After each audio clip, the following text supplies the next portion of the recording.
kuatkan hati. Negeri ini memanggilmu kawan. Belajar bergerak berbagi untuk negeri. Guru penggerak majukan pendidikan. Guru penggerak menghamba pada murid. Kreatif rancang pembelajaran. Hargai potensi, tingkatkan prestasi. Lahirkan profil pelajar Pancasila. Belajar bergerak berbagi untuk negeri. Kita menjalin kolaborasi. Belajar bergerak berbagi untuk negeri. Demi bakti pada Ibu Pertiwi.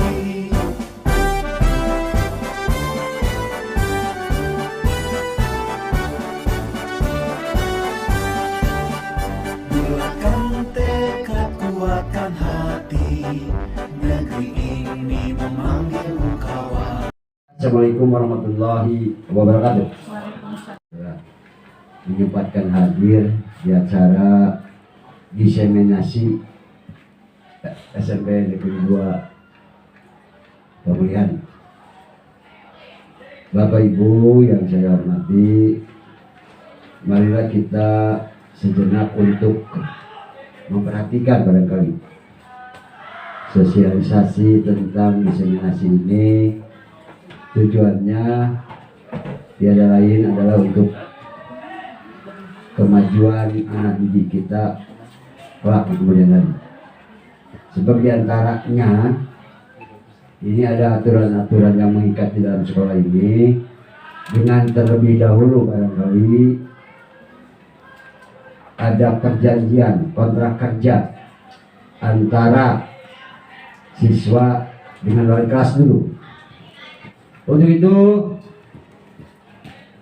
sekali lagi, mari kita perhatikan tentang diseminasi ini dari yang terhormat Pak Tatang SPD yang akan menyampaikan bagaimana sosialisasi tentang diseminasi di SMP 2 Pemulihan.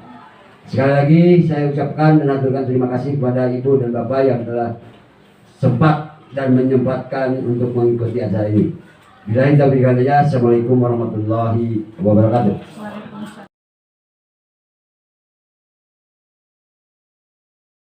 Warahmatullahi wabarakatuh. Waalaikumsalam warahmatullahi wabarakatuh. Alhamdulillahirabbil alamin wa binasta'inu ala umuri wadin wassalatu wassalamu ala asrofil anbiya'i wal mursalin wa ala alihi washabihi ajmain. Rabbi ishrah li sadri wa yassir li amri wahlul 'uqdatam min lisani yafqahu qawli. Bapak Kepala Sekolah yang saya hormati, Bapak Ibu Guru SMP Negeri 2 Pemulihan yang saya hormati, yang saya banggakan. Pertama, saya ucapkan terima kasih atas kesediaannya Bapak Ibu hadirin semuanya untuk mengikuti kegiatan diseminasi budaya positif di SMP Negeri 2 Pemulihan oleh saya sendiri, Tatang SPD, selaku calon guru penggerak Angkatan 7 Kabupaten Sumedang. Pelaksanaan kegiatan ini adalah salah satunya untuk memenuhi salah satu tugas dalam program pendidikan guru penggerak, dan sekaligus juga untuk bisa mensosialisasikan mengenai budaya positif dan bisa melaksanakan dan menerapkan budaya positif di SMP Negeri 2 Pemulihan. Bapak Ibu hadirin semuanya, apa itu diseminasi? Mungkin Bapak Ibu sudah mengetahuinya. Ada yang mau menyampaikan pendapat?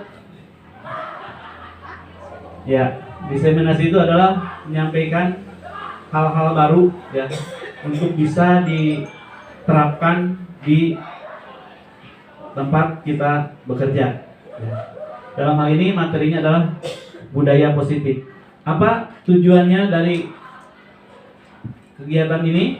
Jadi tujuannya adalah untuk memperlancar dalam pelaksanaan implementasi kurikulum Merdeka dan untuk mewujudkan siswa yang memiliki karakter profil pelajar Pancasila. Bapak Ibu masih ingat profil pelajar Pancasila itu apa saja poin-poinnya? Ada yang mau nyampaikan? Ya, supaya mudah kita singkat menjadi kalimatnya makan roti manis gitu. Maknya beriman, bertakwa dan berakhlak mulia. Kannya berkebinekaan global. Ro-nya gotong royong. Ti-nya kreatif. Man-nya mandiri. Dis-nya adalah bernalar kritis. Nah, ini adalah karakter dari profil pelajar Pancasila yang ingin kita upayakan untuk bisa diwujudkan. Materi yang pertama yang akan saya sampaikan adalah tentang paradigma pendidikan menurut Ki Hajar Dewantara. Ya. Mohon izin untuk menyampaikan refleksi filosofi pendidikan nasional menurut Ki Hajar Dewantara. Ki Hajar Dewantara adalah Menteri Pendidikan dan Kebudayaan yang pertama di negara Republik Indonesia ini yang telah melahirkan teori-teori bidang pendidikan yang begitu luar biasa, tidak kalah oleh ahli-ahli teori bidang pendidikan di luar negeri. Poin yang pertama yang akan saya sampaikan yaitu 3 semboyan pendidikan dari Ki Hajar Dewantara. Yang pertama, Ing Ngarso Sung Tulodo. Yang kedua, Ing Madya Mangunkarso. Dan yang ketiga, Tutwuri Handayani. 3 semboyan ini merupakan hal yang luar biasa, di mana yang pertama Ing Ngarso Sung Tulodo, kita sebagai guru selayaknya bisa menjadi suri toladan bagi seluruh insan pendidikan, memberikan contoh-contoh terbaik baik dalam pola pikir, pola sikap, pola ucap dan pola tindak. Kemudian yang kedua, Ing Madya Mangunkarso. Artinya ketika berada di tengah kita harus memberikan semangat, harus mampu bekerja sama. Kalau istilah sekarang berkolaborasi dalam berbagai bidang untuk memajukan pendidikan di negara kita. Yang selanjutnya Tutwuri Handayani, yaitu yang dipakai logo dalam Kementerian Pendidikan kita, yaitu memberikan dorongan dari belakang. Artinya kita sebagai insan pendidikan harus bisa mendorong anak didik kita untuk maju, untuk melaju, meningkatkan ilmu pengetahuannya, mencerdaskan kehidupannya, bisa meraih cita-cita yang ingin dicapainya. Kemudian poin yang kedua yaitu konsep pendidikan yang harus sesuai dengan kodrat alam dan kodrat zaman. Apa maknanya? Bahwasanya menurut Ki Hajar Dewantara, pendidikan yang dilaksanakan itu haruslah sesuai dengan kodrat alam dan kodrat zaman. Kodrat alam artinya bahwasanya pelaksanaan pendidikan harus memperhatikan kondisi alam sekitar. Apa potensi-potensi alam yang positif yang ada di lingkungan dikembangkan, tetap dipelihara, tetap dijaga.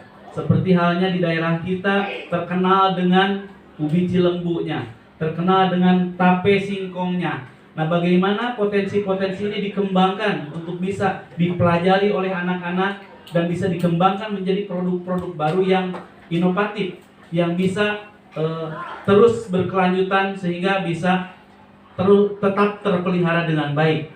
Kemudian budaya-budaya positif yang ada di lingkungan sekitar juga bisa terpelihara dengan baik. Nah, inilah melalui proses pendidikan inilah kita bisa memelihara ini. Kemudian juga pendidikan itu harus sesuai dengan kodrat zaman, bahwasanya pendidikan harus mengikuti perkembangan zaman, harus mengikuti perkembangan ilmu pengetahuan dan teknologi.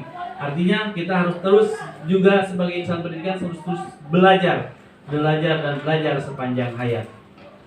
Kemudian yang berikutnya adalah produk dari pendidikan. Yang diungkapkan oleh Ki Hajar Dewantara adalah yang terkenal dengan cipta, rasa, karsa, dan karya. Nah, kalau dikaitkan dengan teori pendidikan yang sudah umum kita pelajari, cipta itu adalah berkaitan dengan kognitif, ya.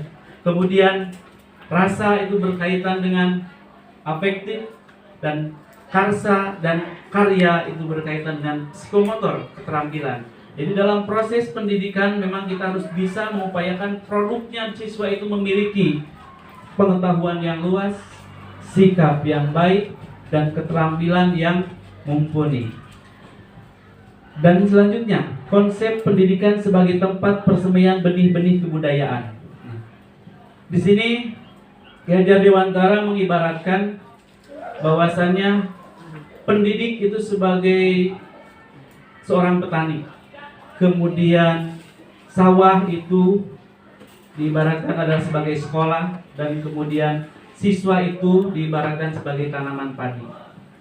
Dalam prosesnya, seorang petani tidak bisa membuat padi tumbuh dengan sendirinya, tidak bisa membentuk padi-padi baru, tapi dia hanya bisa menuntun, hanya bisa merawat, memupuk, memelihara, menjaga dari hama-hama yang ada di sekitarnya.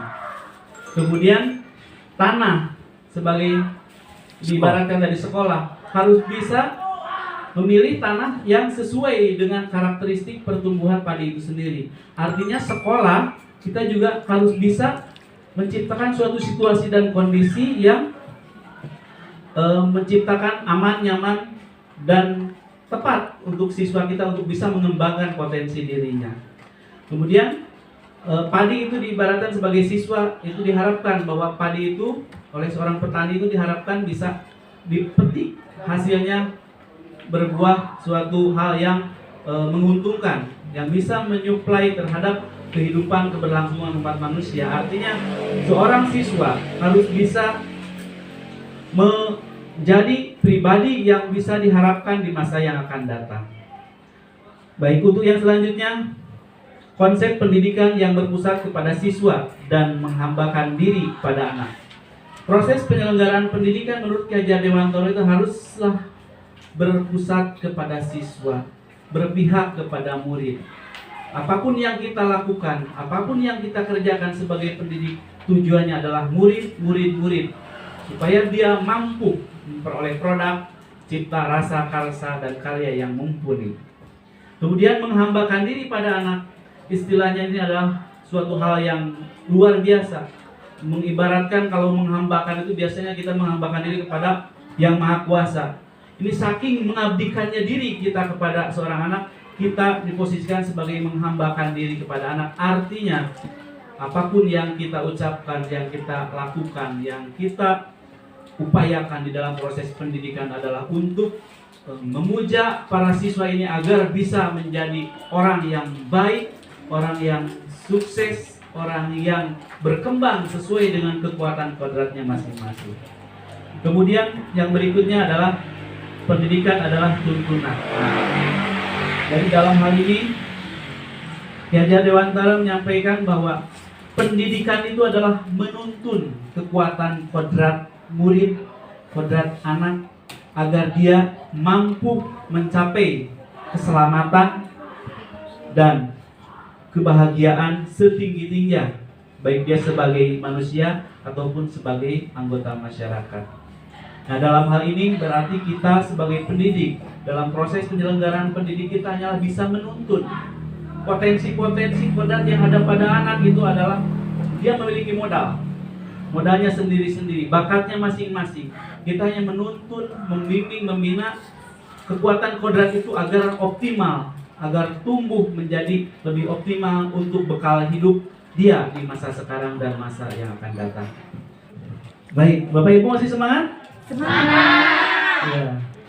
Tepuk semangat dulu. Tepuk semangat. Semangat. Terima kasih, tepuk tangan untuk kita semuanya. Baik Bapak Ibu hadirin sekalian, setelah tadi menyampaikan refleksi dari filosofi pemikiran Ki Hajar Dewantara yang luar biasa, yaitu mengenai pemikiran-pemikiran positif yang disampaikan oleh Ki Hajar Dewantara ini diharapkan bisa dikembangkan, bisa diterapkan. Bagaimana kita menerapkan perubahan-perubahan paradigma belajar yang bisa kita laksanakan di sekolah kita. Alhamdulillah di sekolah kita sudah banyak perubahan yang dilakukan, ya. Semenjak kepemimpinan para kepala sekolah sudah melakukan inovasi-inovasi yang luar biasa, ya. Di antaranya kalau kita dulu belajar di sekolah hanya datang ke sekolah, duduk, dengar, ya, nyatet, kemudian ditanya soal, pulang. Pembiasaan hal yang lainnya tidak begitu dikembangkan. Nah, bagaimana kita melakukan perubahan paradigma belajar di era kurikulum merdeka sekarang ini? Yang pertama yang bisa kita lakukan adalah ini, dan yang sudah saya coba untuk lakukan dan Bapak Ibu juga sudah mencoba untuk melakukan, adalah mengkondisikan pembelajaran yang berpusat kepada siswa. Dalam hal ini kita selalu mengupayakan pembelajaran yang aktif, kreatif, inovatif, dan menyenangkan. Yang minimal kita di dalam proses pembelajaran itu tidak satu arah. Bagaimana kita membiasakan kegiatan diskusi, ya, bagaimana kita melatih para siswa untuk bisa berpresentasi, mempresentasikan hasil kinerjanya. Kemudian juga bagaimana kita bisa mendorong para siswa untuk melakukan inovasi-inovasi di dalam pembelajaran. Kalau dulu kita mengerjakan tugas mungkin hanya dicatat, ditulis. Kalau sekarang anak sudah banyak mengenal Canva, mengenal CapCut, mengenal Filmora, dan aplikasi-aplikasi yang luar biasa. Itu bisa dikolaborasikan. Kadang kita tugas pakai apa? TikTok ya. Pakai TikTok juga sekarang itu bisa digunakan. Itu bisa membangkitkan motivasi anak-anak kita. Mudah-mudahan dengan terobosan-terobosan yang dilaksanakan dalam bidang pendidikan lebih bisa mengoptimalkan kualitas pendidikan mereka. Kemudian yang kedua, menumbuhkan kebiasaan-kebiasaan baik untuk menuntun terbentuknya karakter-karakter baik. Seperti yang biasa kita laksanakan, kegiatan sholat berjamaah, kegiatan sholat duha, kegiatan mengaji sebelum belajar, dan kegiatan-kegiatan positif lainnya. Nah, ini perlu ditumbuh kembangkan, bahkan mungkin perlu dimodifikasi sedemikian rupa agar lebih optimal hasilnya. Dan yang saya upayakan untuk direncanakan adalah yaitu untuk bisa menciptakan dai-dai cilik ketika sholat duha berjamaah. Yang mudah-mudahan ini bisa segera terrealisasi berkat dukungan Bapak dan Ibu semuanya. Mudah-mudahan ada kader-kader anak kita yang bisa menjadi penceramah-penceramah yang baik, yang luar biasa. Kemudian yang ketiga, bagaimana memberikan pelayanan yang baik dalam menangani permasalahan-permasalahan yang muncul pada murid.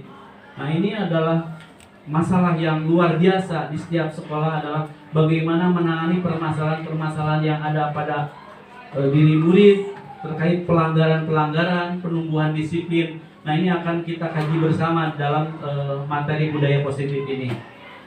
Kemudian yang keempat adalah melakukan pengembangan diri yang berkelanjutan, yaitu prinsip belajar sepanjang hayat. Guru terus belajar, ya.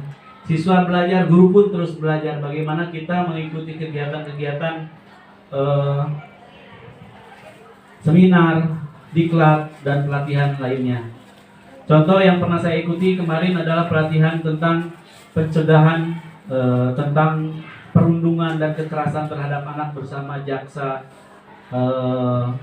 Sumedang, Kejaksaan Negeri Sumedang bersama Dinas Pendidikan. Nah, dikaitkan materi ini juga penting sekali karena apa?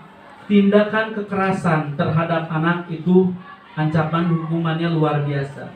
Dan apalagi apabila dilakukan oleh seorang pendidik ditambah sepertiganya Bapak Ibu hukumannya.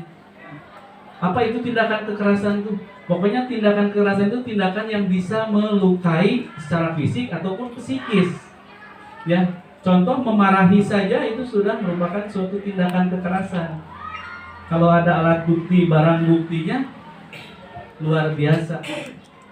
Itu ada ancaman hukumannya. Jadi, nah, materi ini dikaitkan materi budaya positif ini memang harus merubah paradigma kita di dalam menangani permasalahan-permasalahan yang terjadi di sekolah kita. Nah, bagaimana teknik, trik, dan strateginya agar kita bisa merubah karakter anak, menumbuhkan disiplin anak, tapi tanpa melukai, tanpa menyalahkan, tapi bagaimana membentuk anak ini bisa memperbaiki dirinya secara sedikit demi sedikit, tahap demi tahap, bisa melakukan perbaikan di proses kehidupannya. Bapak Ibu hadirin sekalian yang saya hormati dan saya banggakan, kita lanjutkan. Ini mengutip dari pernyataan Ki Hajar Dewantara bahwa kita ambil contoh perbandingan dalam hidup tumbuh-tumbuhan. Seorang petani dalam hakikatnya sama dengan seorang pendidik. Yang menanam padi misalnya hanya dapat menuntun tumbuhnya padi. Dia dapat memperbaiki kondisi tanah, memelihara tanaman padi, memberi pupuk dan air, membasmi ulat-ulat atau jamur-jamur yang mengganggu hidup tanaman padi dan lain sebagainya. Lampiran 1 dasar-dasar pendidikan keluarga tahun 1 nomor 1234 November Desember 1936 sampai Januari Februari 1937. Kesimpulan dari pernyataan di atas adalah sebagai seorang guru diibaratkan sebagai seorang petani yang memiliki peranan penting untuk menjadikan tanamannya subur. Kita harus memastikan bahwa tanah tempat tumbuhnya tanaman adalah tanah yang cocok untuk ditanam. Yang berikutnya, sekolah. Sekolah diibaratkan sebagai tanah tempat bercocok tanam, sehingga guru perlu mengusahakan sekolah menjadi sebuah lingkungan yang menyenangkan, aman, nyaman untuk bertumbuh, serta dapat menjaga dan melindungi murid-murid dari hal-hal yang kurang bermanfaat atau bahkan mengganggu perkembangan potensi murid. Yang berikutnya, siswa diibaratkan tanaman padi yang diharapkan bisa tumbuh subur dan dapat berbuah dengan baik.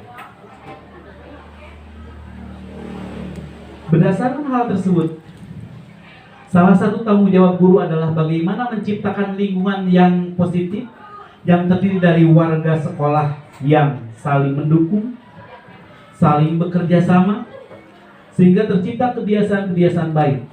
Dari kebiasaan-kebiasaan baik akan tumbuh menjadi karakter-karakter baik.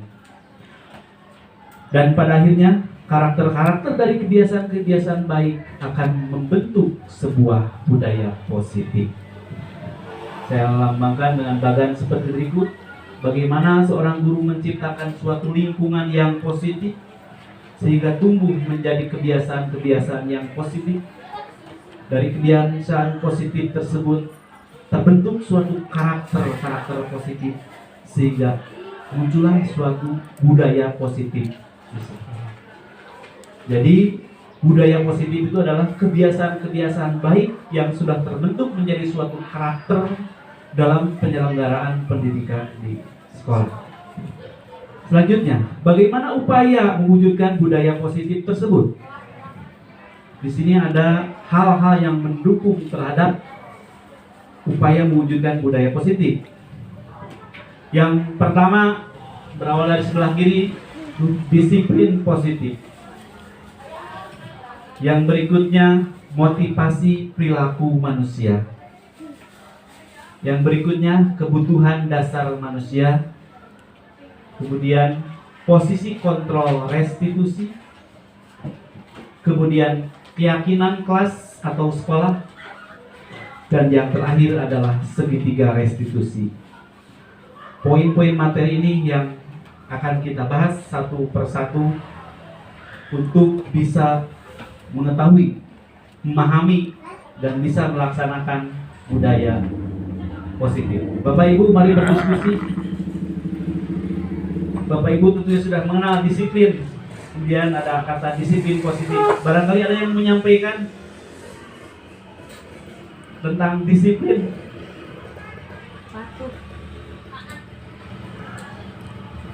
Ya, Bu Yana barangkali. Mematuhi aturan. Iya, terima kasih. Mematuhi aturan. Ya, terima kasih untuk Ibu Susi. Kita berikan tepuk tangan. Ya, terima kasih. Kepatuhan terhadap aturan. Kemudian bagaimana dengan disiplin positif? Sudah pernah mendengar kata disiplin positif? Baik. Kalau baru, ya kita buka dulu berdasarkan contoh kasus berikut ini. Nah, kita belajar dari contoh kasus. Contoh kasus. Petunjuk silahkan amati kasus berikut, kemudian berikan pendapat tentang kasus ini apabila dihubungkan dengan konsep disiplin. Kasus 1. Pak Budi mengendarai sepeda motor. Dia membawa helm, tetapi tidak dipakai dengan alasan gerah. Dia menjalankan kendaraannya melewati jalan raya. Kemudian dia berhenti dan tiba-tiba memakai helmnya karena dia akan melewati pos jaga polisi di depannya. Kasus yang ke-1. Kasus yang kedua. Pak Andi mengendarai sepeda motor dan membonceng anaknya. Pak Andi memakai helm, tetapi anaknya tidak mau memakai helm. Kemudian Pak Andi membujuk anaknya, apabila anaknya mau pakai helm, nanti akan diberikan coklat dan es krim. Akhirnya anaknya mau memakai helm tersebut dalam perjalanan. Kemudian yang kasus yang ketiga, Pak Andi mengendarai sepeda motor. Dia memakai helm sepanjang perjalanannya, tidak peduli ada petugas ataupun tidak ada petugas.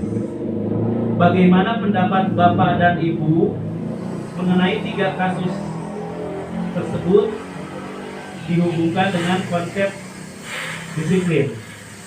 Ya, silakan Ibu Imas. Proses perubahan perilaku dari yang kurang baik menjadi baik. Iya, terima kasih. Tepuk tangan untuk Ibu Imas. Ada yang lain barangkali? Pertanyaan romantik. Apakah semuanya melaksanakan disiplin lalu lintas? Tidak. Tidak. Apakah ada yang melanggar aturan lalu lintas? Ada pasti. Baik. Setelah mempelajari kasus ini, kita lihat Pak Budi melaksanakan disiplin lalu lintas tidak? Tidak. Pada awalnya tidak. Tetapi setelah tahu ada Pak polisi di depannya, Pak Budi melaksanakan disiplin lalu lintas karena takut dengan sanksi atau hukuman. Pasti kan kena tilang gitu ya kalau tidak pakai helm di jalan raya. Kasus yang kedua, anak Pak Andi disiplin lalu lintas karena berharap akan mendapat imbalan. Nah, kemudian yang kasus 3, Pak Andi melaksanakan disiplin lalu lintas karena meyakini bahwa helm penting untuk keselamatan diri dalam berkendara. Nah, berdasarkan permasalahan atau kasus tadi, kita dapat menyimpulkan kesimpulan perilaku disiplin dipengaruhi oleh 3 hal, yaitu 1, adanya hukuman atau ketidaknyamanan. Yang kedua, adanya penghargaan atau imbalan. Dan yang ketiga, adanya kesadaran pada diri individu karena meyakini nilai-nilai kebajikan. Apa nilai kebajikan yang dilaksanakan oleh Pak Andi pada kasus ketiga? Keselamatan. Dia memperhatikan keselamatan terhadap dirinya, ya. Sudah timbul kesadaran, ya. Tanggung jawab. Nah, jadi berdasarkan hal tadi, kita mulai menemukan titik terang. Poin nomor 3 merupakan perilaku disiplin positif. Jadi perilaku disiplin positif itu adalah perilaku disiplin yang muncul atas dasar kesadaran dari dalam diri sendiri dengan mempercayai nilai-nilai kebenaran, nilai-nilai kebajikan, nilai-nilai yang sesungguhnya, gitu ya. Kemudian yang berikutnya, ini saya kutip juga dari pernyataan Bapak Ki Hajar Dewantara bahwa di mana ada kemerdekaan, disitulah harus ada disiplin yang kuat. Sungguh pun disiplin itu bersifat self-disiplin, yaitu kita sendiri yang mewajibkan sekeras-kerasnya. Tetapi itu sama saja, sebab jikalau tidak cakap melakukan self-disiplin, wajiblah penguasa lain mendisiplinkan diri kita. Dan peraturan demikian itulah harus ada dalam suasana yang merdeka. Hajar Dewantara, Pemikiran Konsepsi Sikap Merdeka, cetakan ke-5 tahun 2013, halaman 469. Ya, ini edisi cetakan berulang, sudah dicetak dalam edisi yang ke-5. Nah, dikaitkan dengan Merdeka Belajar. Bapak Ibu hadirin sekalian, banyak teman kita, rekan kita yang menanggapi hal yang salah tentang Merdeka Belajar. Yang namanya Merdeka Belajar itu yang pokoknya bebas aja merdeka, mungkin anak-anak juga bebas merdeka melakukan apapun. Tapi berdasarkan hal ini, hakikatnya Merdeka Belajar itu muncul dari kedisiplinan yang harus betul-betul tertanam pada diri individu, baik itu pendidik ataupun murid-murid kita.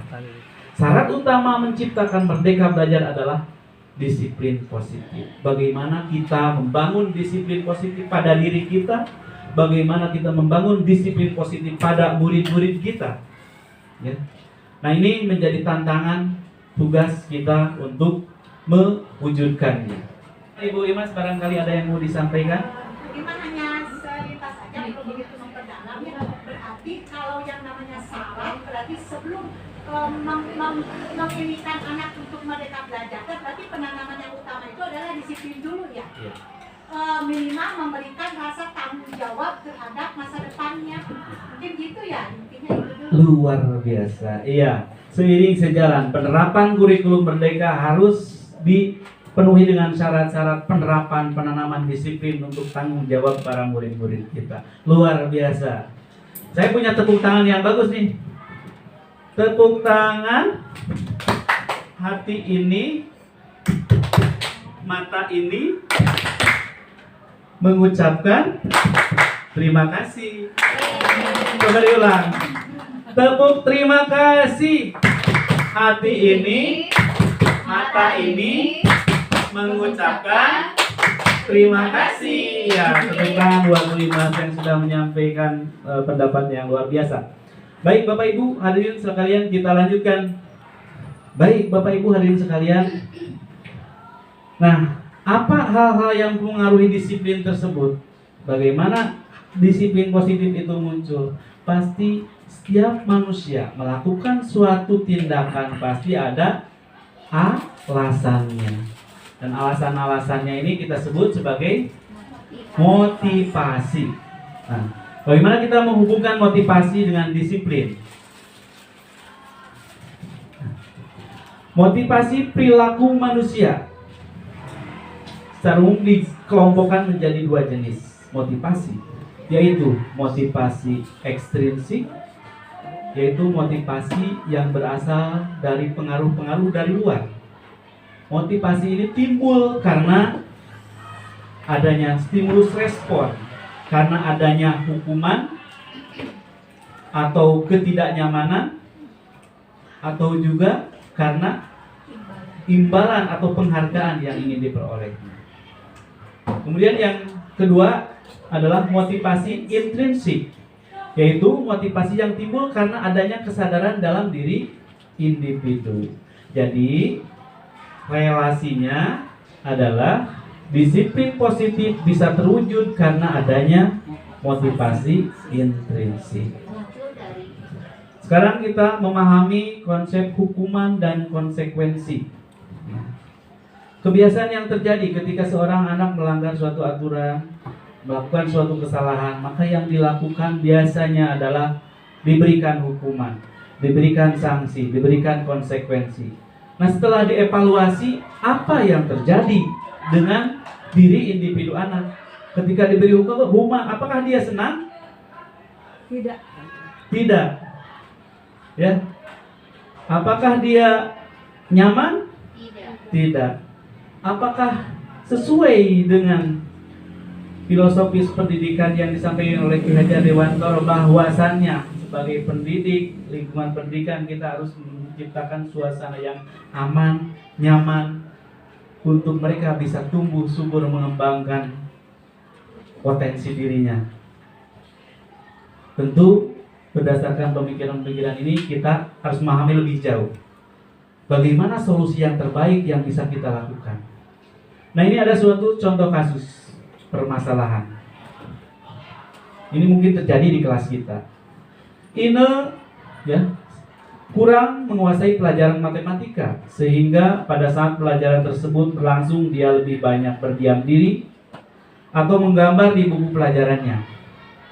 Pada saat guru matematikanya Pak Ade bertanya, Ine menjawab menjadi gugup dan tidak sengaja menjatuhkan tasnya. Serta tiba-tiba menjadi gagap. Pada saat berupaya menjawab, seluruh kelas pun tertawa. Melihat perilaku Ine yang bicara gagap, dan terkejut tersebut. Pak Ade pada saat itu membiarkan Ine yang gagap dan malu luar biasa, dan malahan menyuruh Ine menuju ke depan dan berdiri di depan sambil menunjuk hidungnya karena tidak bisa menjawab pertanyaan Pak Ade. Kelas gaduh dan anak-anak pun tertawa melihat Ine memegang ujung hidungnya. Bagaimana pendapat Bapak dan Ibu mengenai tindakan yang dilakukan Pak Ade tersebut? Apakah setuju atau tidak? Kurang setuju. Iya. Barangkali bagaimana alasannya Pak Haji?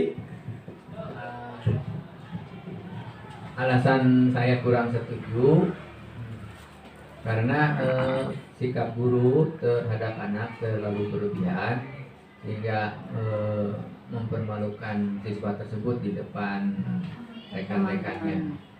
Nah, kalau siswanya tersebut merasakan dipermalukan seperti itu, maka mungkin mentalnya akan down atau jatuh. Iya. Terima kasih. Ya. Ya, terima kasih Pak Haji, pendapat yang luar biasa untuk permasalahan tersebut. Tepuk tangan untuk Pak Haji. Baik, ya itu tindakan yang memang menyakitkan ya. Kemudian membuat anak terluka, membuat anak mentalnya jatuh, bahkan tertekan. Nah, menurut pendapat Bapak Ibu, tindakan Pak Ade terhadap Ine itu adalah sebuah hukuman atau sebuah konsekuensi? Ya, hukuman. Iya, terima kasih. Nah, kita akan mempelajari berikutnya untuk lebih memahami tentang perbedaan antara konsekuensi atau hukuman. Nah, kita diskusi dengan permasalahan-permasalahan berikut ini. Mari berlatih hukuman atau konsekuensi. Di sini ada kolom yang ini tindakan guru dan yang ini konsekuensi atau hukuman. Pilihan jawabannya konsekuensi atau hukuman. Yang pertama, lari mengelilingi lapangan basket karena terlambat pelajaran olahraga. Apakah hukuman atau konsekuensi? Konsekuensi. Barangkali punya alasan? Karena itu berhubungan dengan pelajarannya, masih berkaitan. Iya, luar biasa. Jadi tindakan tersebut disebut konsekuensi karena lari itu adalah merupakan bagian dari pelajaran olahraga. Jadi Ya, kan masih ada pembelajarannya. pembelajarannya. Ada keterkaitan antara pelanggaran yang dilakukan dengan sanksi yang diberikan, itu ada korelasi yang berhubungan erat. Ya, bagus, terima kasih Ibu Imas. Kemudian yang kedua, membersihkan coretan yang dibuatnya di meja tulis. Hukuman atau konsekuensi? Hukuman ya itu. Membersihkan coretan yang ada di atas meja yang Konsekuensi. konsekuensi. Ya. Artinya dia dilatih untuk bertanggung jawab terhadap perbuatan yang dilakukannya. Ya, konsekuensi. Ya. Yang berikutnya, murid disuruh push up 10 kali karena tidak memakai masker. Hukuman. Hukuman. Iya, terima kasih. Hukuman, ya sepakat. Karena antara pakai masker dengan push up korelasinya tidak ada korelasi. Justru anak ini berbahaya karena tidak pakai masker, karena situasi kondisinya mungkin lagi pandemi. Dalam kondisi bahaya malah dikasih hukuman disuruh push up. Nah, tidak ada korelasi antara pelanggaran yang dilakukan dengan hukuman yang diberikan. Kemudian yang berikutnya, yang terakhir, murid kehilangan waktu 10 menit jam istirahatnya untuk mengerjakan tugas karena terlambat datang dan tertinggal jam selama 10 menit. Konsekuensi. Ya. Konsekuensi. Dia terlambat datang pelajaran 10 menit, maka konsekuensinya dia jam istirahatnya terkurangi. Tujuannya apa? Supaya memang melatih anak supaya belajar bertanggung jawab terhadap perbuatan yang dilakukannya. Baik. Untuk selanjutnya, Bapak Ibu, ini kita pahami tentang kebutuhan dasar manusia. Setiap perilaku anak itu muncul karena memang ada kebutuhan dasar yang harus dipenuhi. Ya, diantaranya kebutuhan dasar yang diungkapkan di sini adalah yang pertama, bertahan hidup. Ya, bertahan hidup. Bertahan hidup ini mencakup makan, minum, pakaian, ya, rumahan, kesehatan, kemudian juga apa? Kebutuhan untuk berkembang biak juga itu adalah suatu bagian dari kebutuhan dasar bertahan hidup. Kemudian yang kedua adalah kebebasan. Jadi pada dasarnya setiap manusia itu ingin bebas, tidak mau dibelenggu, tidak mau di bawah pengaruh belenggu orang lain. Kemudian yang berikutnya, kesenangan. Setiap manusia membutuhkan kesenangan, baik itu terhadap hal-hal materi ataupun terhadap sesama temannya. Yang berikutnya adalah kasih sayang dan rasa diterima. Nah, ini merupakan kebutuhan dasar. Bagaimana seorang siswa itu harus merasa dirinya dikasih sayang, yang diberikan kasih dan sayang. Kemudian bagaimana dia merasa diterima oleh lingkungan sekitarnya. Begitupun juga kita. Kalau kita tidak diterima oleh lingkungan, pasti tidak betah, gitu. Dan yang terakhir, kebutuhan manusia, dasar manusia itu adalah penguasaan. Ada ego dalam diri setiap manusia itu untuk menguasai sesuatu hal, ya, baik itu menguasai orang lain ataupun menguasai terhadap kebendaan. Nah, kita akan pelajari lebih lanjut tentang kebutuhan dasar manusia ini. Contoh kasus, ini mungkin terjadi pada anak-anak kita. Ibu Gina adalah guru kelas 7 di SMP Bina Asih, sedang bingung menghadapi ulah seorang murid di kelas yang bernama Dito. Beberapa anak telah datang dan mengeluhkan Dito yang sering meminta bekal makan siang mereka dengan paksa. Jika Anda menghadapi situasi seperti itu, Bu Gina, apa yang akan Bapak Ibu lakukan? Kita harus betul-betul jeli, teliti menyikapi segala bentuk permasalahan. Dikaitkan konteks permasalahan yang dihadapi oleh Bu Gina terkait permasalahan yang dilakukan oleh Dito, kita harus menganalisis kebutuhan-kebutuhan dasar apa sebetulnya yang ingin dipenuhi oleh Dito. Analisis yang pertama, Dito lapar karena orang tuanya tidak membekali makan siang. Berarti ini kebutuhan bertahan hidup atau survival. Ya. Alternatif yang kedua, Dito mencari perhatian teman-temannya. Berarti dia melakukan itu sebetulnya ingin mencari perhatian teman-temannya. Jadi kebutuhan dasar yang ingin dipenuhinya adalah apa? Kasih sayang dan merasa diterima. Kemudian yang berikutnya, dia merasa hebat karena teman-temannya jadi takut dan menuruti keinginannya. Berarti kebutuhan dasar sebagai keinginan untuk berkuasa. Yang berikutnya, Dito merasa bosan dengan bekal yang diberikan orang tuanya. Berarti di situ ada kebutuhan dasar yang ingin dipenuhinya adalah kebebasan. Jadi ingin mencoba hidup punya orang lain. Kemudian yang kelima, Dito akan hanya ingin iseng dan senang melihat teman-temannya kesal.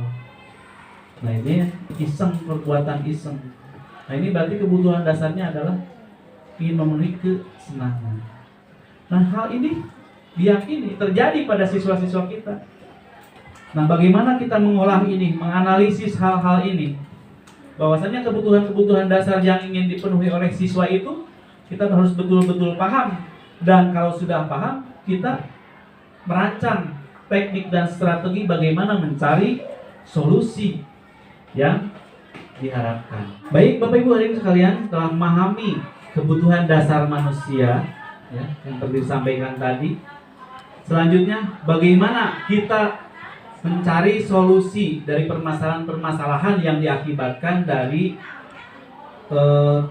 ketidakterpenuhinya kebutuhan dasar tersebut. Nah, ini ada posisi kontrol guru. Ini berdasarkan teori yang disampaikan oleh Daniel Goosen dalam bukunya Restructuring School Discipline 1998.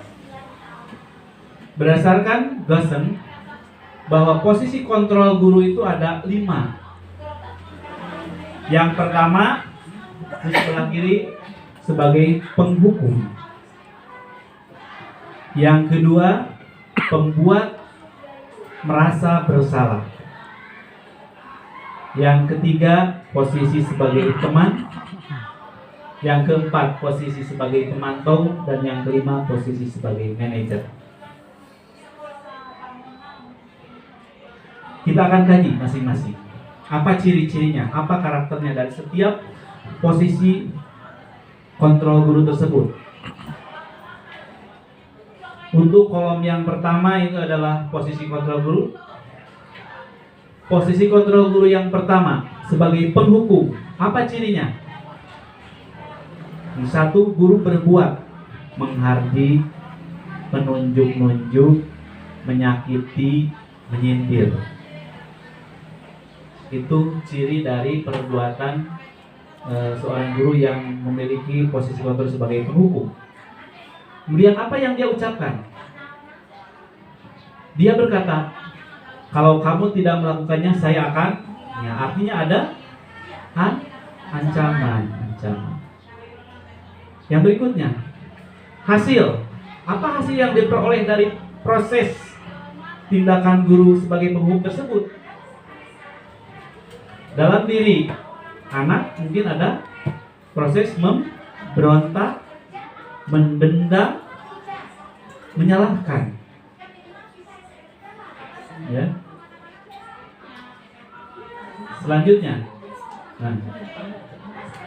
murid berkata dalam hatinya ataupun bisa terungkap saja, saya tidak peduli. Dampak pada murid, mengulangi kesalahan berulang kali, perilaku menjadi agresif, bahkan semakin menjadi-jadi. Ya. Dan yang selanjutnya, kaitan dengan dunia berkualitas. Murid meletakkan guru di luar dunia berkualitas. Nah, dunia berkualitas di sini adalah dunia hayal yang ada pada diri individu, di mana dia merasa senang, merasa nyaman, merasa damai. Itulah dunia berkualitas. Dan di luar itu adalah dunia tidak berkualitas. Nah, jadi dengan posisi guru sebagai penghukum tersebut, anak itu sudah antipati dengan apa yang akan dilakukan guru berikutnya. Kalau tindakan yang dilakukan oleh guru adalah sebagai penghukum. Ini menurut ahli psikologis yaitu Diana Goosen, berdasarkan hasil penelitiannya. Sekarang kita pelajari, kita lihat posisi guru sebagai pembuat merasa bersalah. Apa saja cirinya? Guru berbuat. Yang dilakukan oleh guru pembuat merasa bersalah yaitu berceramah, menunjukkan kekecewaan mendalam. Kemudian guru berkata, kamu sudah mengecewakan ibu dan bapak. Nah, ini artinya memposisikan anak itu sebagai pembuat rasa bersalah. Hasil apa yang diperoleh? Anak itu menyembunyikan, menyangkal, berkelit, dan lain macam sebagainya. Selanjutnya, anak mulai berkata, maafkan saya. Maafkan, bilangnya memang maafkan, tapi mungkin tidak tembus ke dalam hatinya. Dampak pada murid, rendah diri, merasa gagal dan tidak berharga karena merasa diposisikan sebagai posisi bersalah. Kemudian kaitan dengan dunia berkualitas, murid meletakkan guru di luar dunia berkualitas. Jadi ada luka yang mendalam di dalam hati anak itu. Sekarang kita kaji yang posisi kontrol guru yang ketiga, posisi kontrol guru sebagai teman. Apa yang diperbuat? Membuatkan alasan-alasan untuk murid-muridnya. Jadi ada pembelaan, gitu ya. Kemudian guru berkata, lakukan demi Bapak Ibu ya. Sudah, nanti Bapak Ibu bantu bereskan. Jadi posisi sebagai teman itu melindungi, mengayomi, kadang membantu, gitu. Seperti itu. Yang selanjutnya, hasilnya seperti apa? Ada ketergantungan karena terus menerus merasa dilindungi, merasa diayomi, merasa dibantu. Hasilnya yang muncul adalah ketergantungan. Murid berkata apa? Saya pikir Bapak Ibu teman saya. Jadi menganggap sebagai teman. Dan yang berikutnya, dampak pada murid apa? Tergantung, tidak mandiri, dan tidak memutuskan. Kaitan dengan dunia berkualitas. Murid meletakkan guru sebagai orang penting dalam dunia berkualitas. Jadi penuh kesan, penuh kenyamanan dengan guru yang tipenya adalah sebagai teman. Baik. Untuk selanjutnya, posisi guru sebagai pemantau. Apa yang dia buat? Menghitung dan mengukur. Artinya dia segala tindakannya penuh perhitungan, penuh keterukuran. Apa pelanggaran yang dilakukan? Kaitkan dengan peraturan yang ada. Ya. Apa tindakan yang dilakukan? Kaitkan dengan aturan yang ada. Gitu. Guru berkata apa? Apa peraturannya? Gitu kan? Apa konsekuensinya? Apa yang telah kamu lakukan? Apa yang terjadi sekarang? Jadi segala sesuatunya berdasarkan pada aturan yang ada, kemudian tindakan-tindakan yang dilakukan itu selalu dikaitkan dengan kondisi-kondisi yang ada. Hasilnya apa? Menyesuaikan bila diawasi. Jadi anak itu patuh ketika diawasi. Anak itu nurut ketika ada yang memperhatikan. Gitu. Selanjutnya, murid berkata apa? Saya akan dapat berapa bintang kalau melakukan hal tersebut. Kaitannya dengan nilai. Jika sudah melakukan hal tersebut, saya akan mendapatkan apa? Dampak pada murid. Jadi menitik beratkan pada dampak pada diri sendiri, mendapatkan hadiah atau mendapatkan hukuman. Itu dampak pada murid. Kaitannya dengan dunia berkualitas. Murid meletakkan guru peraturan di dunia berkualitas. Baik, yang terakhir,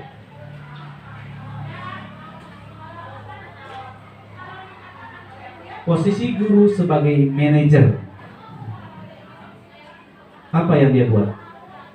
Mengajukan pertanyaan-pertanyaan. Jadi ketika ada suatu pelanggaran atau suatu kesalahan itu, diajukan pertanyaan apa masalahnya, apa latar belakangnya. Jadi didalami dulu. Kemudian guru berkata apa? Apa yang kita yakini? Apa kamu meyakini hal tersebut?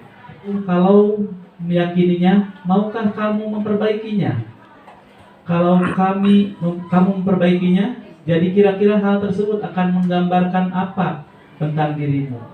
Jadi di dalam posisi guru sebagai manajer itu, kalau ada tindakan kesalahan-kesalahan atau pelanggaran-pelanggaran itu, diselidiki dulu permasalahannya apa, kemudian ditanya dulu latar belakangnya apa, kemudian dia juga diberikan tawaran-tawaran, kira-kira solusinya seperti apa, sehingga solusi yang ingin dicapai itu muncul dari dirinya, perbaikan itu muncul dari dirinya. Bagaimana upaya untuk memperbaikinya itu adalah muncul dari dirinya. Nah, hasilnya apa? Menguatkan watak atau karakter. Murid berkata apa? Bagaimana caranya agar saya bisa memperbaiki keadaan ini? Saya akan memperbaiki masalah ini dengan bla bla bla. Jadi dibangun suatu potensi yang ada pada dirinya, dia disadarkan dengan sendirinya, dia berupaya untuk memperbaiki dirinya dengan cara seperti apa. Ini yang murid katakan. Kemudian dampak pada murid, mengevaluasi diri, bagaimana menjadi diri yang lebih baik. Kaitan dengan dunia berkualitas, murid meletakkan dirinya sebagai individu yang positif dalam dunia berkualitas. Kalau tadi posisi sebagai pemantau, dia meletakkan guru, kemudian peraturan di dalam dunia berkualitas. Ya. Nah, kalau dengan posisi kontrol guru sebagai manajer, dia bukan menempatkan orang lain sebagai yang ada di dalam dunia berkualitas, tapi menempatkan dirinya sendiri yang berada di dalam dunia berkualitas. Di sini terlihat perbedaannya. Nah, ini perbedaan antara posisi kontrol sebagai penghukum, sebagai pembuat rasa bersalah, sebagai teman, sebagai pemantau, dan atau sebagai manajer. Itu berdasarkan teori dari Diana Gossen. Apa yang terjadi, apa yang kita kerjakan, apa yang kita lakukan selama kita menjadi guru mungkin bervariatif. Nah, cuma kita diberikan pilihan mana hal yang terbaik yang harus kita lakukan, mana yang harus kita lakukan untuk memperoleh nilai-nilai yang lebih baik yang bisa tumbuh pada diri siswa. Nah, berlatih menentukan posisi kontrol guru. Nah, ini ada beberapa pernyataan. Kalimat pernyataan ada di kolom kiri, kemudian posisi kontrol ada di kolom kanan. 1. Saya kecewa sekali sama kamu. Posisi kontrolnya sebagai apa? Membuat rasa bersalah. Bagus, luar biasa. Kemudian yang kedua, kamu tidak pernah benar melakukannya, sebagai penghukum. Yang ketiga, ayolah lakukan demi ibu dan bapakmu, sebagai teman. Oke. Yang berikutnya, apakah kamu ingin mendapatkan stiker bintang hari ini? Sebagai pemantau. Yang berikutnya, lalu bagaimana kamu bisa menyelesaikan masalah ini? Baik, berarti kalau kita ungkapan-ungkapan yang kita keluarkan seperti ini, berarti posisi kita ada di mana? Berarti kita akan mengetahuinya berdasarkan teori Diana Gossen ini.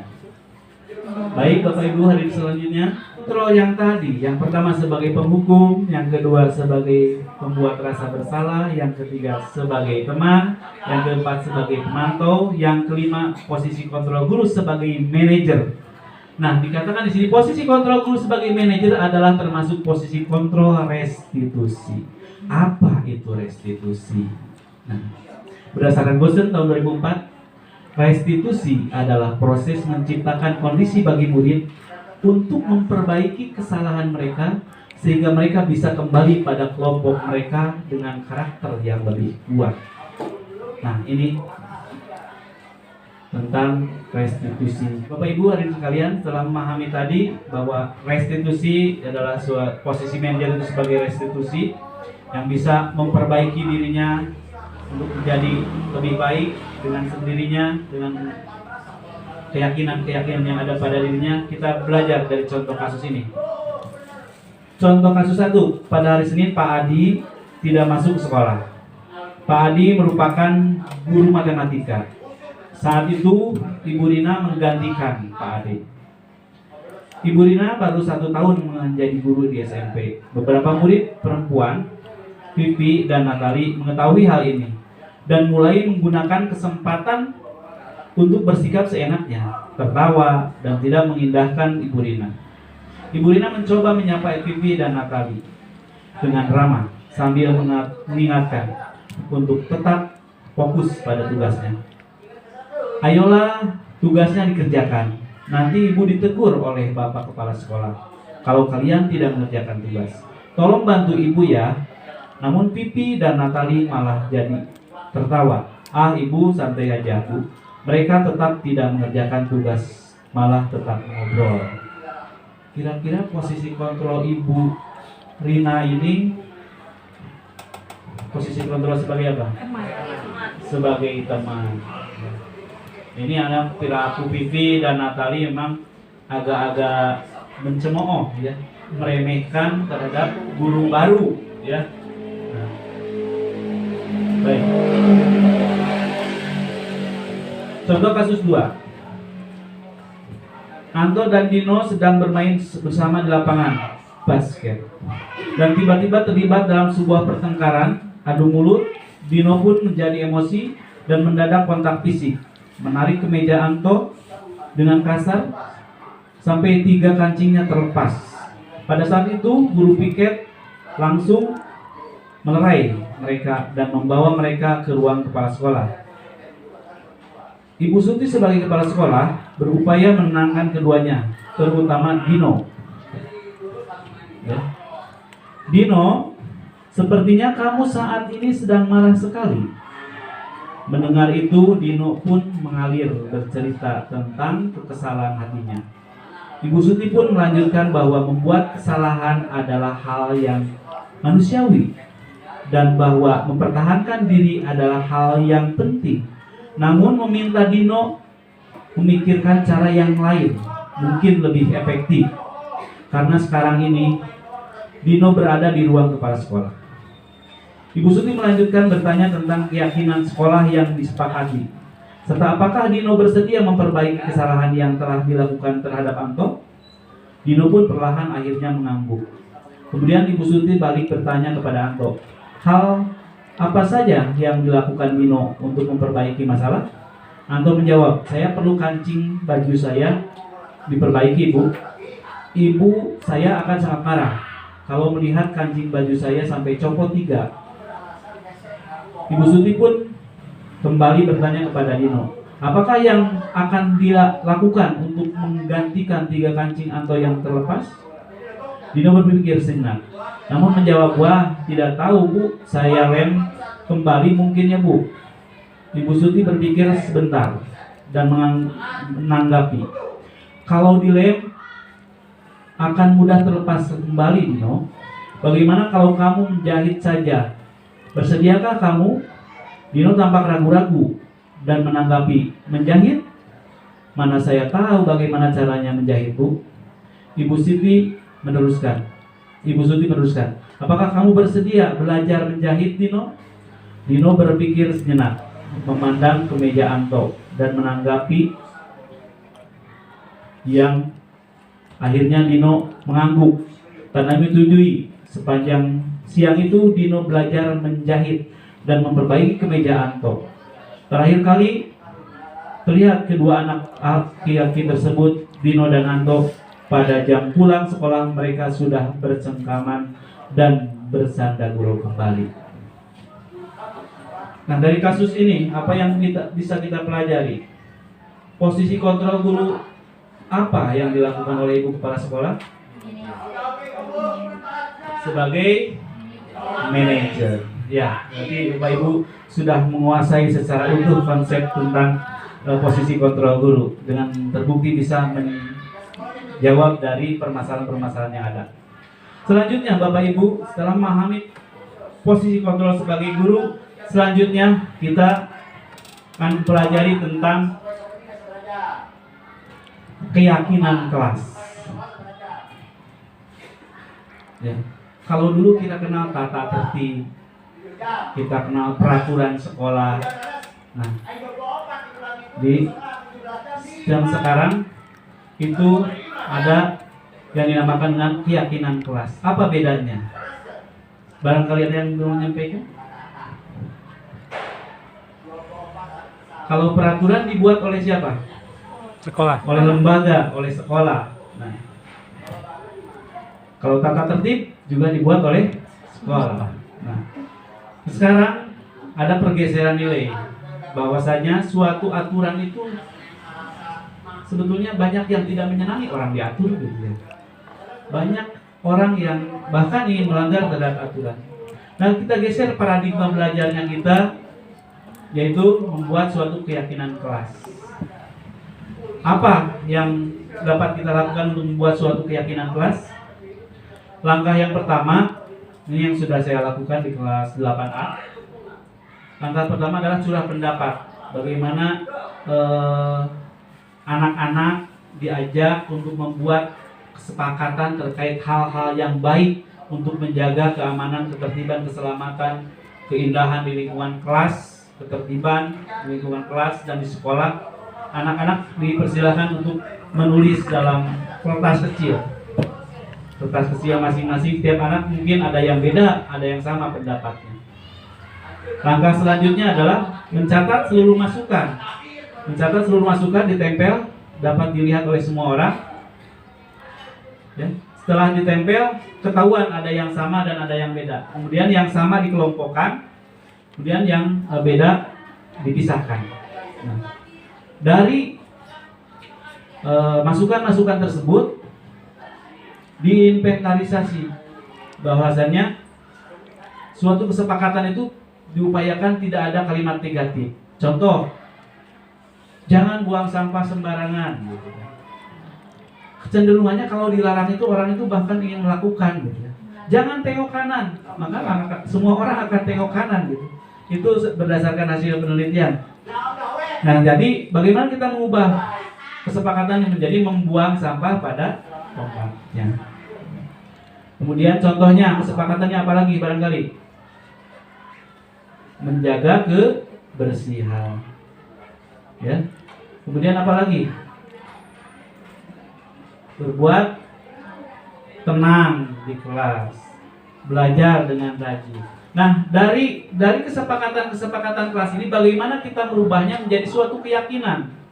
Nah, keyakinan di sini adalah suatu kalimat yang abstrak kalau keyakinan ini, tapi berlaku secara menyeluruh.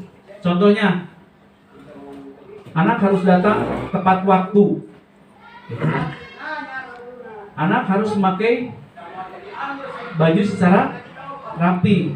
Apa keyakinan yang bisa diambil dari kesepakatan tersebut? Anak memakai baju harus rapi, anak harus datang tepat waktu. Berarti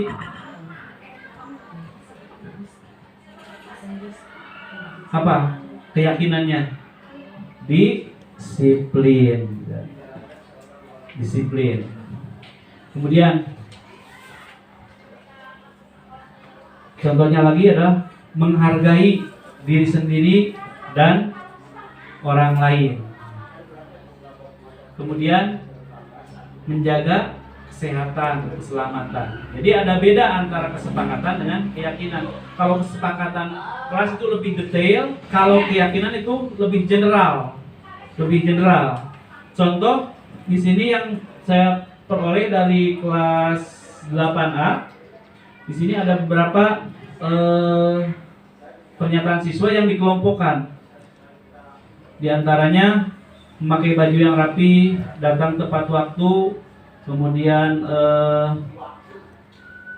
taat terhadap aturan. Nah, ini kesepakatannya itu yang ditulis oleh anak. Maka kita kelompokkan menjadi suatu keyakinannya adalah disiplin. Kemudian anak ada yang nulis tidak mengganggu teman, tidak semena-mena terhadap orang lain, dan pernyataannya memang negatif. Kemudian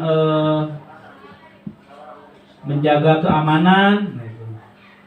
Apa keyakinannya yang timbul di sana? Menghargai diri sendiri dan orang lain.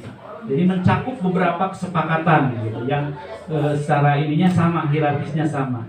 Kemudian tidak merokok, kemudian tidak menggunakan narkoba. Nah, apa keyakinannya?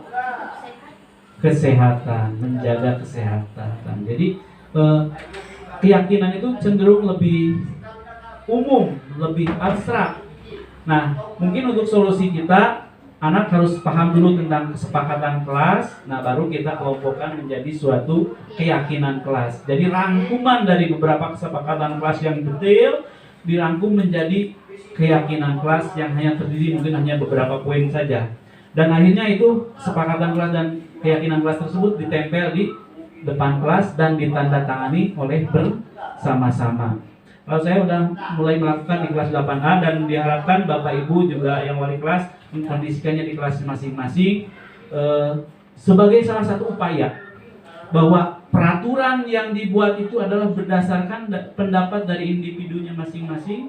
Kemudian kita kasih masukan, kita luruskan, kalau kurang lengkap ya kita lengkapi, dan itu ditandatangani oleh bersama. Mudah-mudahan dengan upaya ini bisa lebih meningkatkan disiplin dan tanggung jawab mereka. Nah, selanjutnya ini materi terakhir. Ini materi terakhir tentang segitiga restitusi. Penjelasannya panjang, tapi saya buat ringkas saja. Segitiga restitusi adalah salah satu metode yang bisa dilakukan untuk menyelesaikan permasalahan-permasalahan yang diakibatkan dari timbulnya pelanggaran yang dilakukan. Ada 3 tahapan. Yang pertama, yang paling bawah, yang horizontal, menstabilkan identitas. Kemudian yang sebelah kiri, validasi tindakan yang salah.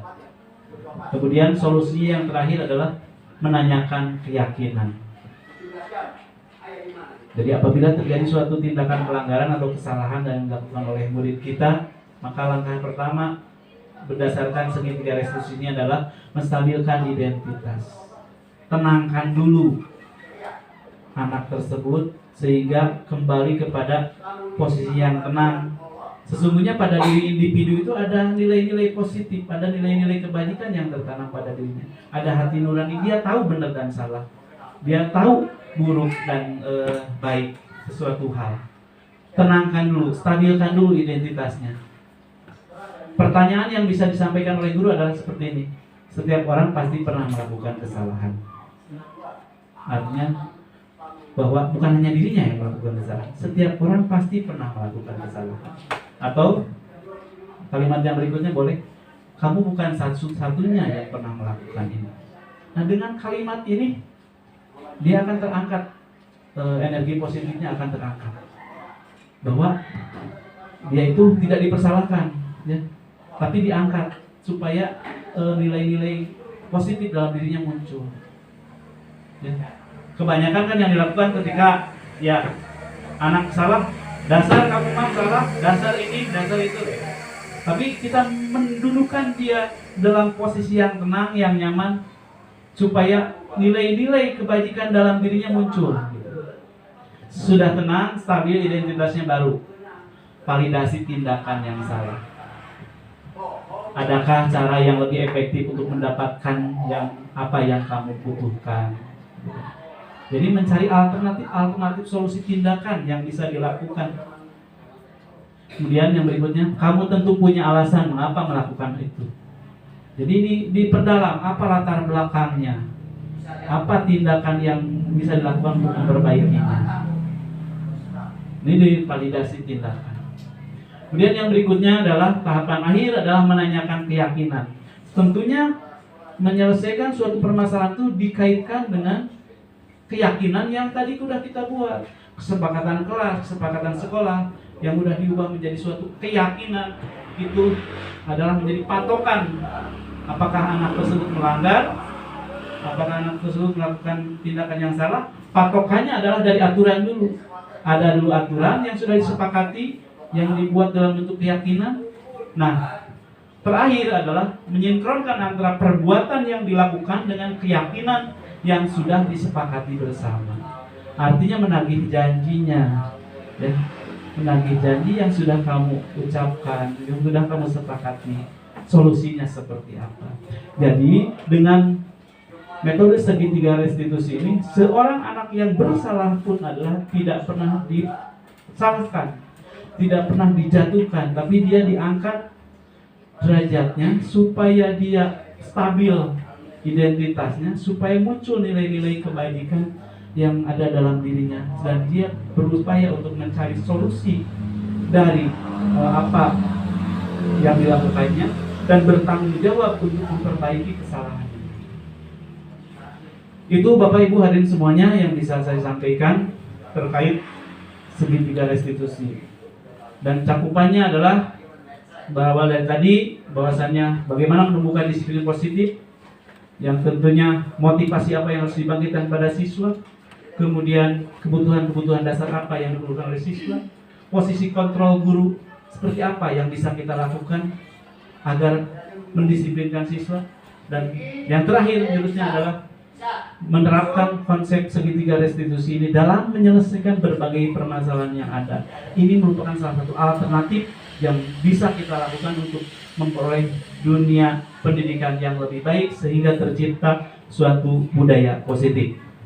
Ya, silakan istirahat dulu sambil res. Ini ada contoh tayangan video yang sudah saya lakukan terkait penanganan permasalahan yang dilaksanakan pada bulan yang lalu. Gimana? Kabarnya sehat? Dek, gimana dek?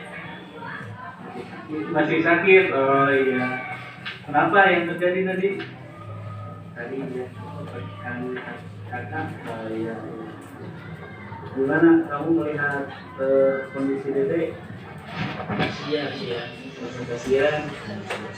Iya.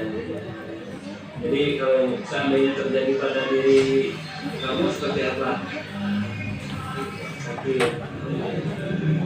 Ya, baik, selanjutnya Bapak ingin mengetahui secara lebih jauh kronologis kejadiannya. Ya, terima kasih anak-anakku yang sudah bisa hadir di ruangan ini. Bapak menghadirkan kalian karena tadi mendapatkan laporan ya terkait ada kejadian bahwasanya Dede Krisna terluka sehingga pipinya berdarah karena percikan kaca. Ya, gimana kronologis kejadian yang sesungguhnya, Dek? Ya gitu, apalagi duduk aja di masjid, ini yang sama Tani naik ke atas meja, terus keluar lewat jendela dan itu sampai membuat percikan kaca meliputi Apa saja yang terluka, Dek? hanya pipi saja. Masih sakit? Ya, perih. Ya, apalagi yang rusak, ada barang Dede yang Dede punya Dede meliputi rusak? Baik, sedikit dari yang retak. Oh iya. Ya, terima kasih informasinya, Dek. Kemudian Bapak ingin keterangan dari Dandi. Gimana kronologisnya Dandi? Menurut Dandi tadi kejadiannya seperti apa? Kita yang keluar seharian lewat jendela, yang buka jendela, kalau lagi mau jendela, yang keluar, yang jendelanya itu tutup, yang tutup Caca. pada Gimana? Lianto kejadiannya? Nah, ini tahapan validasi tindakan ya.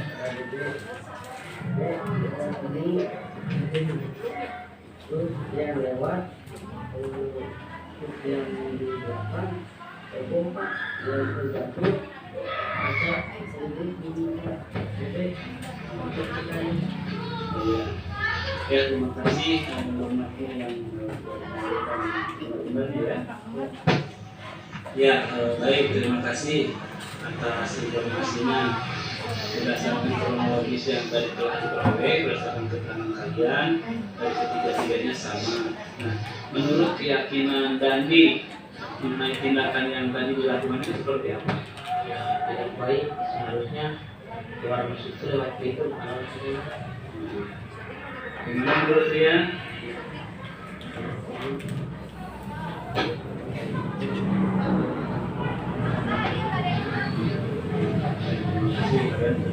Kemudian apa yang harus dilakukan? Ya, ini menanyakan keyakinan sekaligus bertanya frekuensi dan tanggung jawabnya. Ya, yang dilakukan sekarang apa deh? Terkait kejadian yang tadi, kemudian dalam kondisi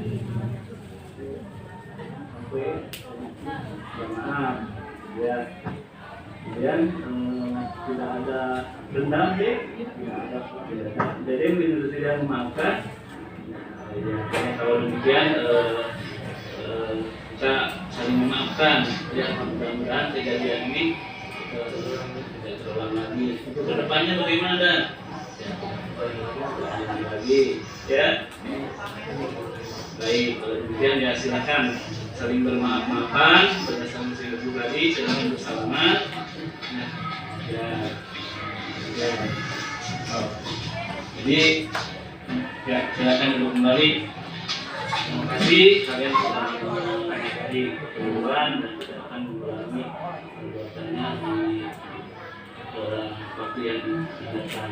Mudah-mudahan penyelesaian masalah ini bisa lebih baik. Kemudian satu lagi kan itu kaca itu pecah. Konsekuensinya gimana terhadap kaca yang pecah? Kamu ada perhatian kalau terhadap kaca yang pecah gimana? Ya. Ya. Jadi bersedia memperbaiki gitu ya. Terima kasih. Kalau demikian berarti ya konsekuensi dari apa yang kita lakukan, kita ada bertanggung jawab pastinya ya. Mudah-mudahan tidak terulang lagi. Ini menjadikan pelajaran yang berharga. Yang namanya manusia itu kan pernah mengalami kesalahan, pernah mengalami musibah juga. Tapi hikmah dari balik itu adalah kita menjadi orang yang lebih baik dan orang yang lebih hati-hati ya. Terima kasih atas waktunya. Mudah-mudahan kita bisa menjadi siswa yang lebih baik. Nah, sebagai bukti ini Bapak minta tanggapan kalian terhadap hal-hal yang barusan diberikan oleh anak.